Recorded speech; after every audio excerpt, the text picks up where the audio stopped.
Bonsoir à toutes, bonsoir à tous et bienvenue dans l'Instant Culte, votre rendez-vous du samedi soir 18 h sur radioverse.fr. J'en profite d'ailleurs pour vous inciter, chers auditeurs et chères auditrices, à aller liker notre page Instagram pour suivre toutes les news. Et pour m'accompagner, Chris, comment ça va Chris? Ça va très bien, bonsoir tout le monde. Est-ce que j'ai été bon? Est-ce que j'ai été clair sur comment aller liker la page sur Instagram? Oui, vous pouvez trouver dans la description de l'épisode tous nos liens, donc n'hésitez pas à cliquer sur le lien. Et si jamais on va directement sur Instagram, qu'est-ce qu'on tape pour nous retrouver sur ce réseau social-là?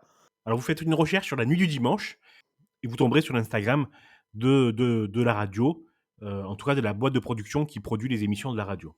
Excellent, parfait. Merci pour, ça Chris. Et ben écoute, je te propose de commencer, mais effectivement aujourd'hui, on a envie avec Chris de vous proposer un numéro spécial et donc avant d'en dire, un peu plus, je vous laisse écouter ceci.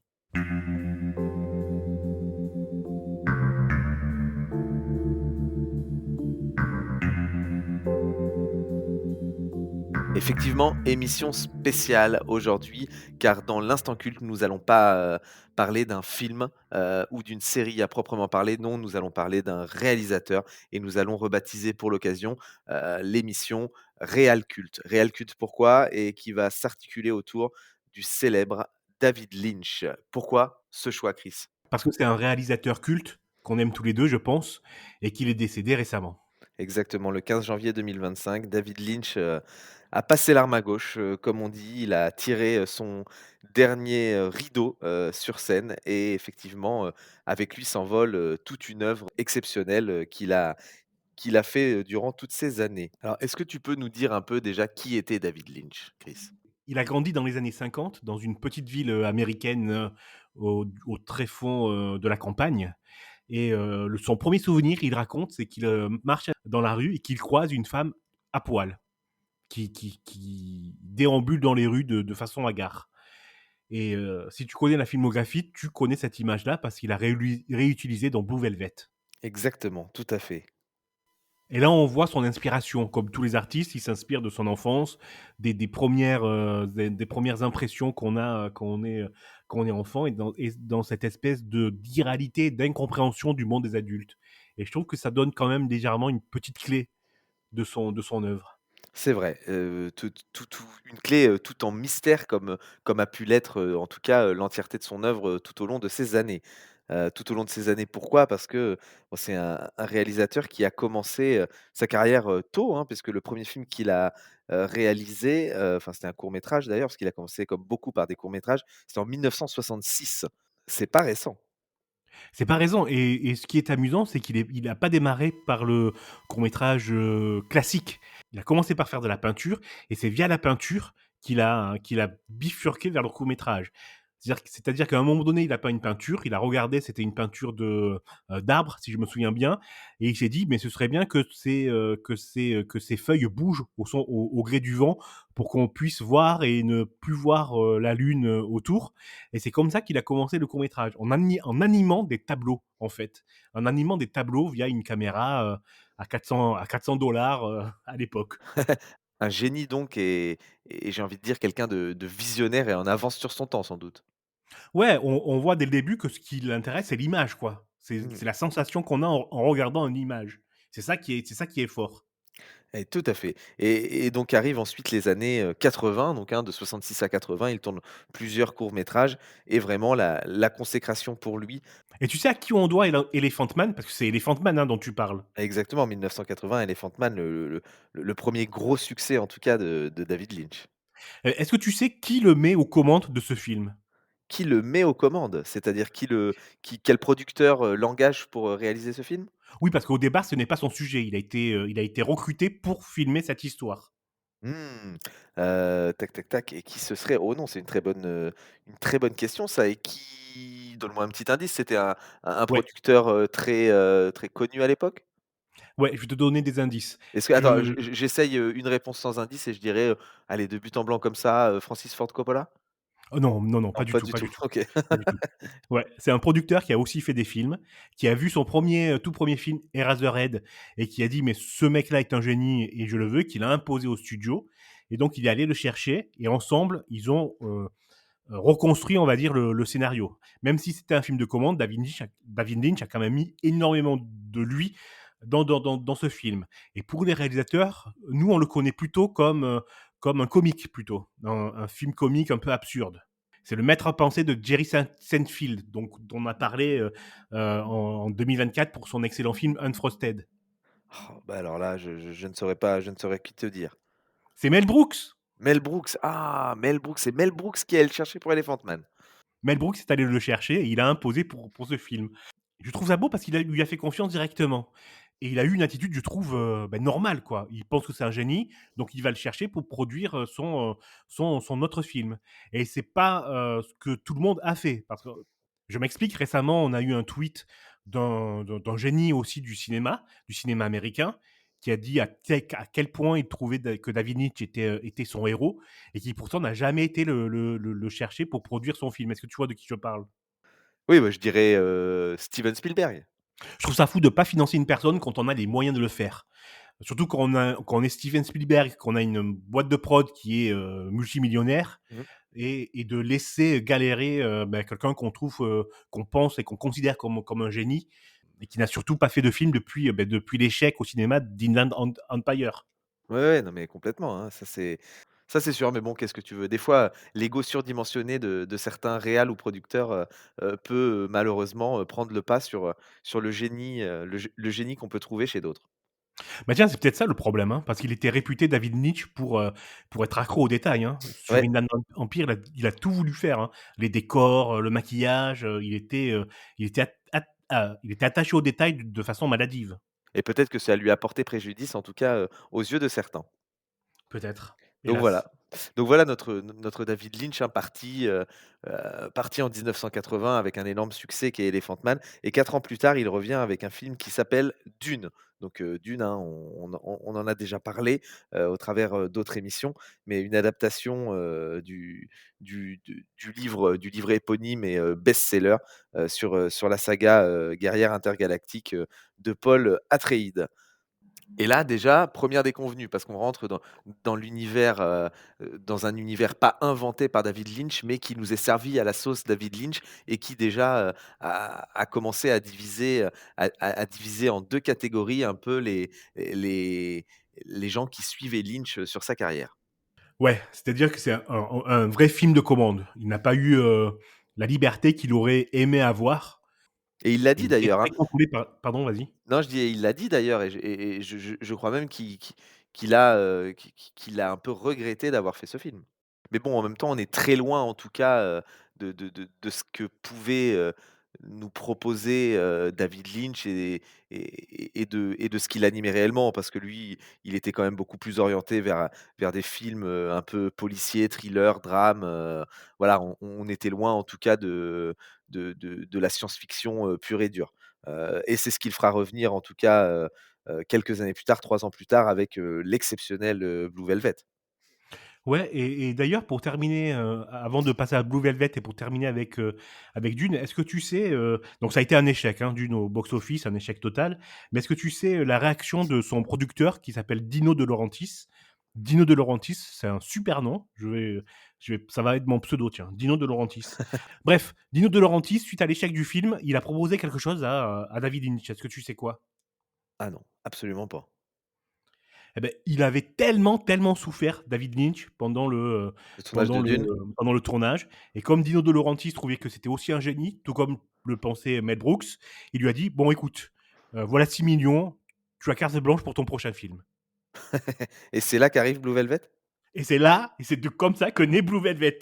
Oh, Ça c'est beau ça. exceptionnel. Ah non, c'est magnifique. Ça c'est un producteur. C'est ça, un vrai comme on aime, qui donne des sous comme ça, à la va-vite pour créer des chefs-d'œuvre derrière. C'est énorme comme film. Ah oui, c'est un super film, un film, ouais, beh, c'est vraiment en fait la filmographie de David Lynch, qu'on aime ou pas, le réalisateur et ses films, ça reste quelque chose d'exceptionnel. Il faut voir ses films, même s'ils sont pas tous bons ou tous à la même hauteur, ça reste intéressant en termes de cinéma.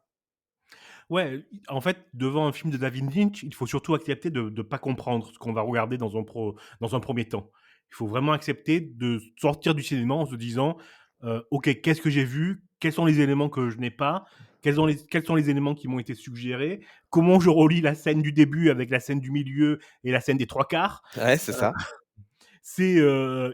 David Lynch ne nous prend pas pour des spectateurs lambda, quoi.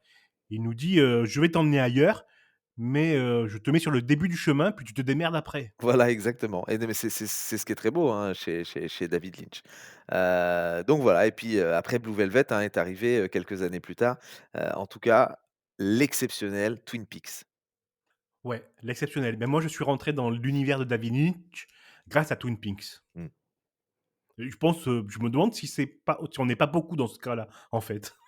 Je pense que oui, beaucoup de personnes, en fait, ont connu Twin Peaks, qui pourtant a eu de très, très mauvaises critiques à l'époque, hein, mais qui évidemment, est un film qu'il faut absolument avoir vu et un univers dans lequel il faut absolument rentrer.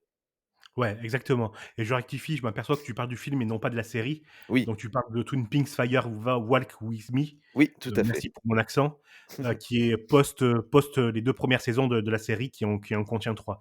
Mais effectivement, par rapport à la série, le film, c'est une autre claque, quoi. Mmh. Tu tu penses que tu vas voir l'histoire du film, en gros, c'est les 7 jours avant la mort de Laura Palmer et tu penses que tu vas voir ça. Et ce que tu vois dans le film, c'est une plongée dans la noirceur de l'âme humaine qui est à te dégoûter, de fréquenter des êtres humains, quoi. Qui fait suite effectivement à l'excellente série, des années de 1990 qu'avait sorti le réalisateur. D'ailleurs, je me demande si, à l'époque, une série pour un réalisateur de cinéma, il est pas précurseur dans le domaine non plus?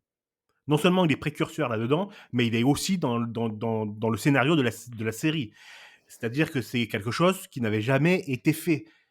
Ne serait-ce que par le scénario, qui tient en haleine pendant une saison et demie, mais aussi sur le film. C'est-à-dire qu'il a pas peur de bousculer les codes et de mettre des scènes comme, des gens qui parlent à l'envers, ça ne s'est jamais vu. Des scènes comme toutes les scènes de la Black Lodge où au début tu sais pas ce que c'est qu'est-ce que on est en train de regarder quoi. Les scènes du miroir par exemple, d'ailleurs on commence avec de mémoire avec un miroir la série. On est dans l'étrangeté La la plus plus totale. totale. Exactement, l'étrangeté la plus totale. Mais de toute façon, tout l'univers, hein, de David Lynch, est dans une étrangeté, des plus totales. Étrangeté des plus totales et en plus faite de symboles. C'est-à-dire que c'est ça aussi l'œuvre de David Lynch, que ce soit film ou série Twin Peaks, on est dans un alignement de symboles et de choses qui veulent dire quelque chose au premier degré, mais aussi au deuxième, mais aussi au troisième, et peut-être même ça veut pas forcément dire ce qu'on pense que ça veut dire. Je sais pas si je suis clair. Si, si, totalement et je te plus sois pour reprendre tes termes favoris. Et ce qui est beau aussi chez David Lynch, c'est que c'est le court métrage, hein, comme beaucoup, qu'il a fait venir, dans le 7e art et qu'il a fait, connaître quelque part et il n'a jamais abandonné ses courts métrages parce que tout au long de sa carrière et encore jusqu'à quasiment, 2020 en fait, il tournait des courts métrages. Ah ça, je savais pas qu'il avait continué à faire des courts métrages. Ah si, si, il a fait des courts-métrages tout au long de sa vie, donc tu vois, il a commencé dans les années, donc fin des années 60, début des années 70 par des courts-métrages. Il y est revenu, en 1988, en 92, au début des années 2000 avec, le court-métrage, Absurda, que je vous conseille, vivement et il a fait, 2 courts-métrages, fin des années 2010, donc 2007 et 2018, qui se nomment Café Jack ou Ant-Head. Ah oui, Café Jack, c'est avec le singe Oui, parlant. tout à fait, exactement. Mmh. Oui, très bon court métrage. Et ce qu'il y a de bien aussi, donc tout à l'heure j'ai dit qu'il fallait accepter de ne pas comprendre, mais ce qu'il y a de bien aussi avec son œuvre, c'est qu'il faut accepter que notre interprétation, c'est pas forcément celle du voisin, mais surtout que c'est peut-être pas celle qui prévaut. C'est peut-être pas ça qu'a voulu dire David Lynch en filmant telle ou telle scène. Mais est-ce qu'à aujourd'hui, on sait, que dans telle ou telle scène, ce qu'a réellement voulu dire David Lynch? Parce qu'aujourd'hui, ça reste toujours, en tout cas, un mystère, sur plein de points et on en arrive justement à son film du début des années 2000 qui a vraiment divisé la critique, hein, pour le coup, c'est Mulholland Drive. Ouais, avec en vedette, Naomi Watts c'est son premier film, hein, je pense, hein? Mmh. Alors non, on peut pas. Alors non, on peut pas dire que c'est son premier film parce qu'elle a tourné quand même pas mal avant depuis, le milieu des années 80, Naomi Watts. Mais en tout cas, c'est son premier grand film. Effectivement, elle enchaînait les castings et elle était à 2 doigts, d'arrêter de tourner des castings jusqu'à ce que, du coup, David Lynch la repère pour Mulholland Drive. Ouais, qui est le premier volet d'une trilogie sur, Hollywood. Effectivement et donc du coup, quels sont les 2 autres, films qui viennent clôturer cette, trilogie? Lost Highway et Inland Empire, ou comme, avec un bon accent anglais, James, je te laisse le faire. Lost Highway et Inland Empire. Voilà, c'est ça. Et donc du coup, après on peut pas dire que Mulholland Drive est le premier volet, hein, parce que c'est plutôt le deuxième, parce que Lost Highway, il me semble, est sorti avant, hein, en 97, Oui, hein. exactement, tout à fait. Donc voilà, mais bon, en tout cas, Mulholland Drive a fait beaucoup plus de bruit qu'un Lost Highway. Oui, parce qu'il y a une incompréhension totale sur le film. Mmh. C'est-à-dire que, encore une fois, tu sors, tu ne sais pas ce que tu as vu. Tu ne sais pas comment relier les pièces du puzzle. Tu il te faut du temps pour comprendre le sens, comprendre le sens du film, comprendre le sens des personnages, comprendre qui est vivant, qui ne l'est pas. C'est vraiment un film où tu es perdu dans l'espace-temps, en vrai. Et ouais, c'est exactement ça. Et alors si on se dit qu'on a envie de voir la trilogie, est-ce qu'on a un peu plus de sens, de contenu et de compréhension une fois qu'on a vu, le dernier volet, à savoir, Inland Empire? Alors c'est une question intéressante parce que pour moi, c'est pas une trilogie qui parle de personnages. C'est une trilogie qui parle d'une atmosphère et de l'époque. C'est une trilogie qui dit que Hollywood, c'est un repère, j'allais dire d'enculés, c'est un repère d'ordures, on va Et dire. c'est bien aussi, enculé, ordure, off, c'est du pareil au même. C'est pareil au même. C'est un univers où tu perds ton âme et où tu souffres pour arriver au sommet et où arriver au sommet, si toi tu es arrivé au sommet, c'est que derrière il y a des centaines et des centaines de morts pour que tu puisses briller. C'est 3 films extrêmement sombres, l'air de rien. Ah oui, 3 films très, très sombres, mais un peu, encore une fois, on va le redire, comme toute, sa filmographie. Oui et donc du coup, après justement, ce dernier chapitre de sa trilogie, en tout cas sur le visage hollywoodien et ou en tout cas sur le sur sur le paysage, Hollywood, il y a eu un gros passage à vide, hein, de la part du réalisateur et qui s'est éloigné beaucoup, des tournages. Ouais, surtout que, ça a été un échec commercial, hein, Inland Empire, un vrai, vrai échec commercial.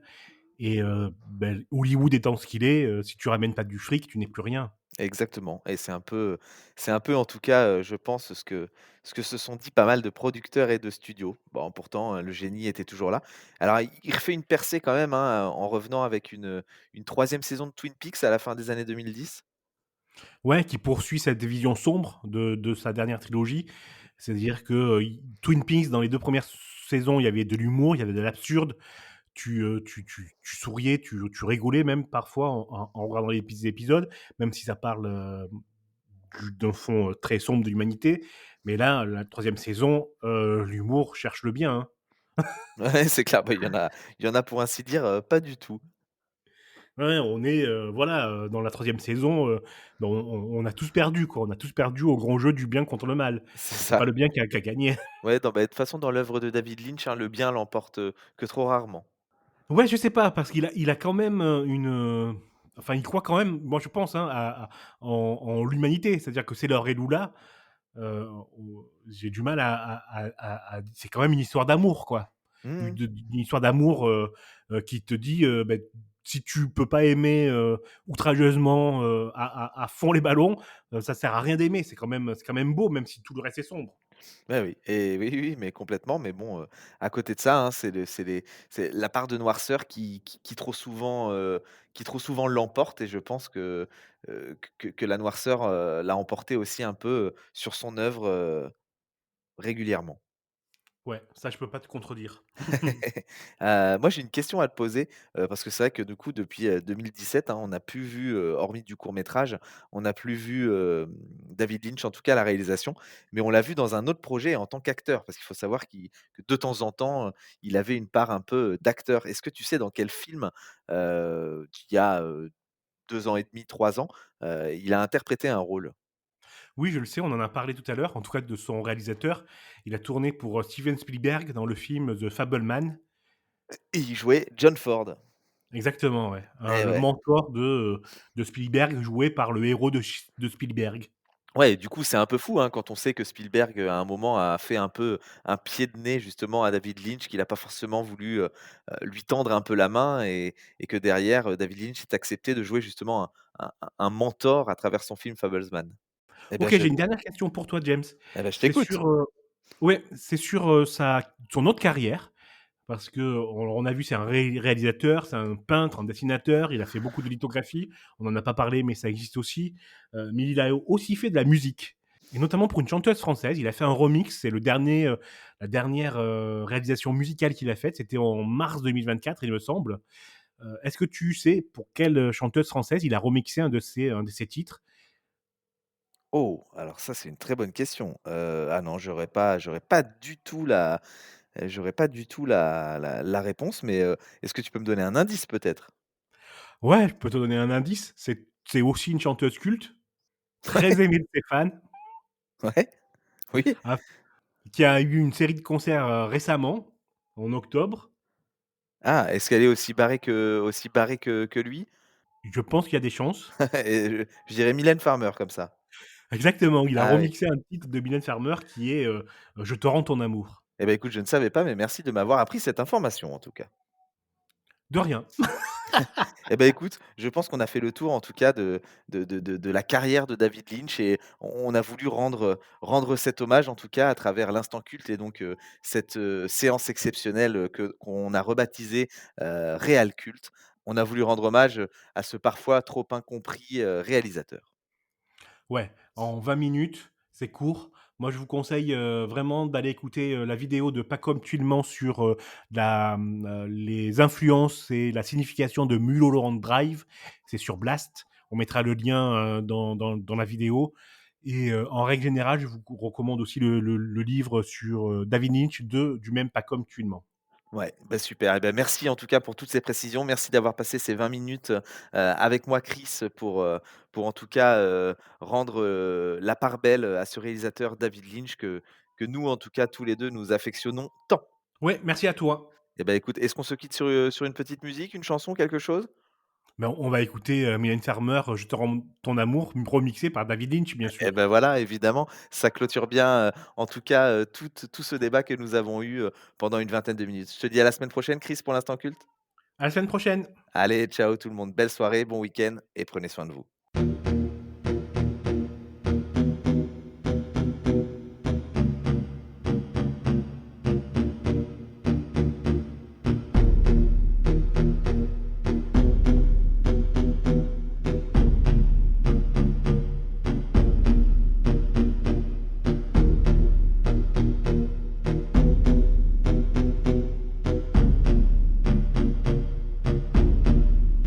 M'extraire du cœur, ma vie suspendue. Je rêvais mieux. Je voyais l'autre, tous ces inconnus. Toi parmi eux. Toi, fibre qui suinte des meurtrissures. Tu voyais l'âme, mais j'ai vu ta main choisir qu'aucun. Et je te rends ton amour. Redeviens les contours. Je te rends ton amour. C'est mon dernier recours. Je te rends ton amour. Pour toujours. Redeviens les contours. L'enfant debout. M'extraire du cœur, la fille étriquée d'une écorchée. J'ai cru la fable d'un mortel aimé. Tu m'as trompé. Toi, tu m'as laissé me compromettre.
te rends ton amour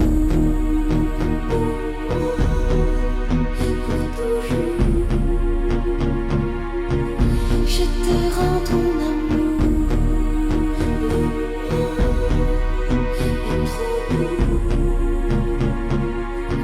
Je te rends ton amour, c'est plus flagrant le jour, tes couleurs se sont diluées.